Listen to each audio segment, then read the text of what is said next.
buonasera e bentornati all'appuntamento settimanale con Secondo Noi. Questa sera affronteremo una tematica molto seria e molto importante, che abbraccia l'ambito socio-sanitario, assistenziale, educativo, che è quello della violenza sulle donne. Abbiamo una normativa nazionale naturalmente, una normativa regionale e ora ce lo spiegherà l'ospite di questa sera, Silvana Cremaschi, consigliera regionale del Partito Democratico. Buonasera.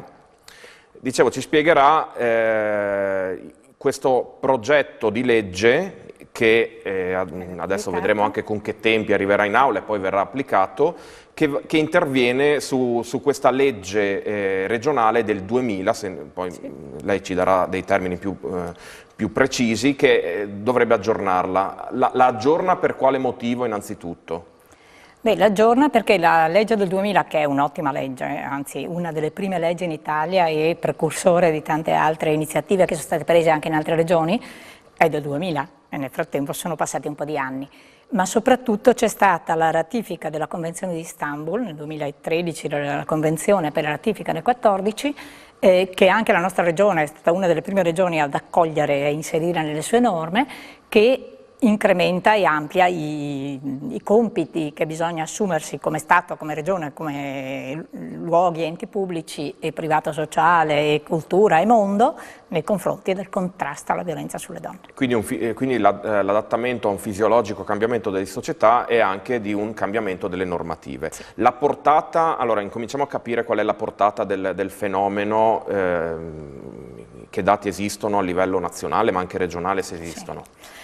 Allora, intanto la violenza sulle donne c'è sempre stata. I dati che noi abbiamo sembrano registrare un aumento di violenza, che probabilmente è dovuto al fatto che finalmente se ne parla, finalmente le donne denunciano le violenze che subiscono. Fino a 50 anni fa le violenze sulle donne emergevano dopo lunghi anni di psicoterapia nelle persone che stavano seguendo percorsi per disturbi psichici molto gravi e alla fine emergeva anche questo. Adesso finalmente se ne può parlare. Però i dati allarmanti ci dicono che una donna su 3 ha subito una qualche forma di violenza. Poi violenza si intende violenza fisica, verbale, sessuale, cioè violenze gravissime e anche violenze meno gravi, però una su 3 è tanto, è veramente tanto. Come giudica la situazione in Friuli Venezia Giulia? Direi che in Friuli Venezia Giulia siamo omogenei come sul dato nazionale, no? Questo non deve farci riposare sugli allori, nel senso che non siamo al massimo e al top, le situazioni ci sono anche qui.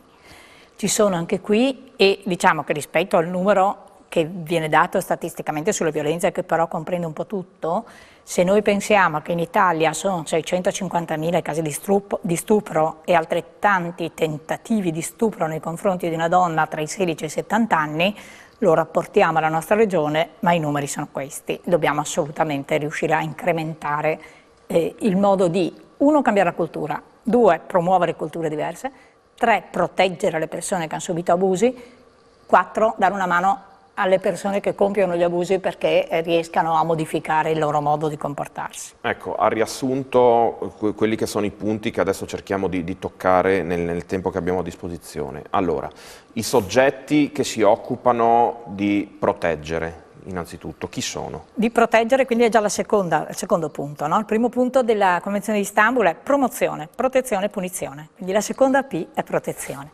Proteggere, noi abbiamo istituito nella legge del 2000, confermato e valorizzato nella legge del 2000, l'istituzione dei centri antiviolenza, che sono luoghi di donne per le donne, cioè luoghi semplici, facili, di prima accoglienza, di primo ascolto, ai quali ogni donna può rivolgersi in caso di dubbi, domande, sospetti o di casi conclamati di violenza. Parallelamente a questo, che è un centro dedicato alla violenza, c'è poi la rete dei servizi a cui le donne sempre di più si rivolgono e che vogliamo sostenere e supportare in modo che siano in grado di dare risposte tempestive, che sono gli ambiti per l'aspetto socioassistenziale e i consultori familiari per l'aspetto della presa in carico anche sul piano psicologico, psicoterapeutico. Invece i soggetti appunto sono ovviamente le donne, però riusciamo a capire che tipo di soggetti sono? C'è uno studio? Ma ci sono tanti dati anche dell'Istat, anche dati statistici che ci dicono che le donne che hanno subito violenza sono in tutte le classi sociali, che sono in genere tra i 16 e i 60-70 anni, ma ci sono anche bambine più piccole che subiscono delle violenze anche sessuali importanti, che dicevamo 1 su 3 ha subito una qualche forma di violenza, ma in realtà il 20% di questo 1 su 3 sono stupri o tentativi di stupro, cioè sono violenze di quelle di cui ci occupiamo più da vicino in questo momento. Quanto avviene all'interno delle mura domestiche? Ecco, il dato più importante forse è questo, che noi educhiamo i nostri figli dicendo stai attento a non prendere caramelle dagli sconosciuti, si diceva una volta, no? E ancora adesso il messaggio che diamo è tendenzialmente stai attenta alle persone che non conosci. Per quanto riguarda la violenza domestica, stai attento alle persone che conosci, che non è un messaggio di diffidenza, ma è una attenzione al fatto che le violenze, soprattutto violenze sessuali, ma anche violenze fisiche sulle donne, avvengono in genere da parte del compagno o dell'ex compagno o del nuovo marito della mamma nei confronti della figlia, quindi di persone che vivono nella stessa casa. Quindi forse l'avvertimento va alle istituzioni o a chi si occupa di proteggere? Sì, va lì, va fatto anche come stimolo culturale di tutte quante le persone che vivono nella nostra regione, nel senso del fare attenzione che non c'è lo stereotipo della persona violenta, ma che tutti noi rischiamo di esserlo e tutti i nostri amici e partner rischiano di esserlo. Questo non vuol dire creare diffidenza e dire attento appena vedi un uomo pensa che potrebbe essere violento, Dio ci guardi, non è questo il messaggio, no? Però attenzione perché soprattutto in situazioni di stress, soprattutto in situazioni di separazioni, per cui nel momento in cui una coppia va in crisi dovrebbe esserci un forte impegno da parte dei servizi, dei consultori, degli ambiti a sostenere il percorso di separazione, perché non è facile e soprattutto per un uomo non è facile perdere la propria donna perché viene sentito in qualche modo come una diminuzione del proprio essere, della propria identità, del proprio potere e quindi purché tu non mi lasci. Ci ha detto che la proposta di legge che ha presentato come prima firmataria prevede degli osservatori, quindi una rete. Più nello specifico, come si proteggono le vittime? Certo.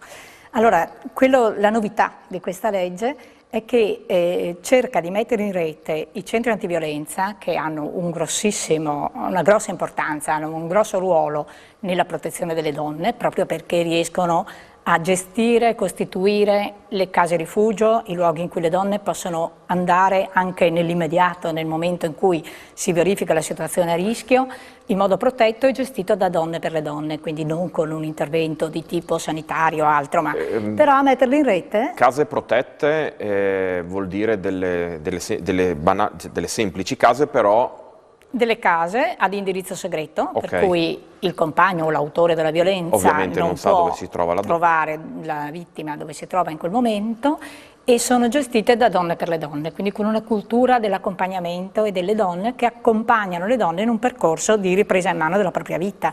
Perché non è detto che le donne che hanno subito violenza siano donne fragili o deboli. Sono donne, ma sono donne a cui è stata minata la forza, l'identità e qualche volta anche la possibilità di lavorare, di seguire i figli, eccetera, perché uno deve nascondersi e proteggersi. E quindi l'accompagnamento di queste donne è molto molto importante, fatto in questo modo.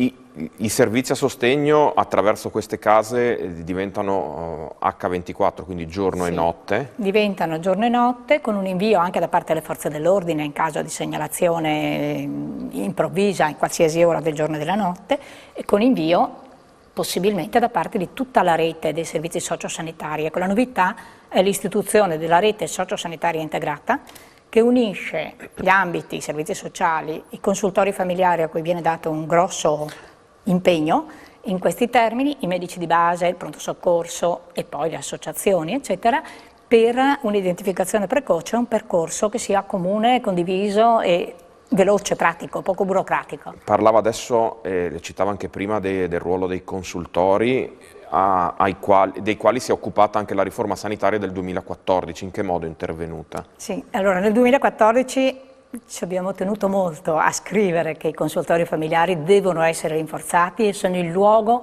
del primo ascolto delle problematiche di tipo psicologico, psicosociale, delle situazioni complesse familiari in cui le donne e gli uomini e le famiglie possono trovare da subito una accoglienza e una risposta.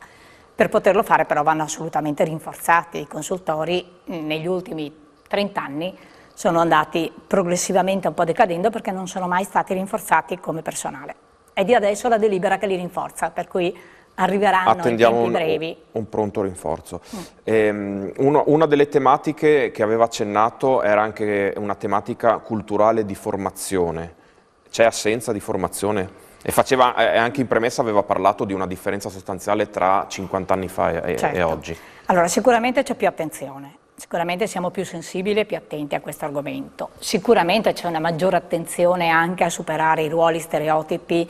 Non c'è un'educazione ad un ruolo maschile che consideri la donna come sua proprietà, almeno teoricamente, poi nel profondo delle emozioni chi lo sa. E quando educhiamo il nostro figlio o la nostra figlia, sempre di più li stiamo educando a ruoli paritari e a una dignità e un rapporto paritario tra di loro. Sicuramente però c'è bisogno ancora di formazione. Se noi pensiamo al linguaggio dei media, come ci parliamo, eccetera, spesso l'uso del linguaggio nei confronti delle donne è diverso, è qualche volta offensivo, ancora da correggere. In conclusione, allora, i tempi della legge per l'approvazione e poi per vederla applicata. Sì, allora, la legge è stata depositata, arriverà adesso in commissione e arriverà insieme con una legge presentata invece dal consigliere Novelli, che volutamente abbiamo tenuto separata e uniremo poi, che si occupa in particolare del lavoro con gli uomini maltrattanti, quindi della costruzione di gruppi di autoaiuto e di sostegno per gli uomini che hanno agito le violenze. Dopodiché, audizioni, incontri con i centri antiviolenza, con i consultori, con i portatori di interesse e poi speriamo di andare velocemente in Consiglio e di approvare la legge. E dopo con i soggetti che operano già pronti l'attuazione sarà veloce. Esatto. Bene, il tempo a nostra disposizione è finito, ringrazio tutti voi dell'attenzione, ringrazio la consigliera regionale del Partito Democratico Silvana Cremaschi, l'appuntamento è la prossima settimana, stesso canale, stessa ora, buonasera. Buonasera.